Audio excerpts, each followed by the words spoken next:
Hi everyone, this is Killshot from 999 Gaming. I want to do a video for The Walking Dead Road to Survival, and this is the gunfight mission, stages 5 and 6, and once we finish stage 8 we get the 4-star Shane card, which is blue, and it is a nice ranged card. So I'm going to go through and show you a little bit of my combat. This is twice the normal speed, so you can see what I'm clicking. Some of this is pretty random. Once I got a little bit of range on them, it doesn't really matter what the which target I go from left to right. I do want to fill up the meters down at the very bottom so I can get their adrenaline rush, but I like to look at the first matchup, and if I have a good favorable matchup, then obviously I'm going to target them, but otherwise it's just kind of keep them as far away from me as possible. So I'm trying to hit the targets that are the closest, and the auto, just by attacking it, they do a pretty good job of targeting. If I see it kind of getting a little bit crazy or a little bit wacky computer AI, then I'll go through and manually target. But they do a pretty good job. So you can see I'm already on wave number 3 here. Pretty good targeting here, and I'm got a nice balance of shooting and also using the adrenaline rushes. A couple of the blue guys I have are nice because their adrenaline rush is actually shooting. It's an attack, whereas Rick is more of the turn the tides and resolve, so building up a little bit of the power, but also building up a little bit of the defense strength as well. So there's turn the tides, which buffs my team up quite a bit there.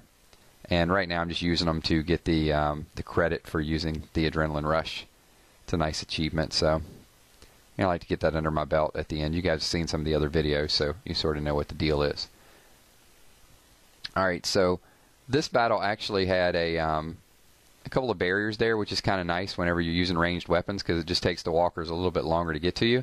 But they did get there. I was like one attack away from actually getting hit there, but in pretty good shape. So stage 5 is cleared, so you can see what the rewards are. So we're going to move on and go to stage 6. Stage 6 was a little bit tougher, so I had to go in. One thing I want to keep you guys focused on is make sure you're checking your weapons, especially when you switch teams. I went from a mission raid to PvP, and I had moved some weapons, and I lost a couple PvP in a row. I was like, what in the hell's going on? Because my PvP team was so strong, and then I got like 2 losses in a row, and granted, I'm going up against top 200 opponents.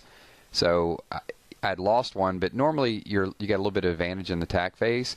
But when I lost, I was like, man, I didn't seem like I was hitting hard enough. It might have just been some bad AI. So I went and did another one, and sure enough, I lost again. I went back and looked at my weapons, and I changed my weapons to this team and forgot to change them back. So a couple of losses there. You can see I just blew up half the map. The grenade is super powerful. I suggest building those and using them as often as you can, because I just took out whole half the board.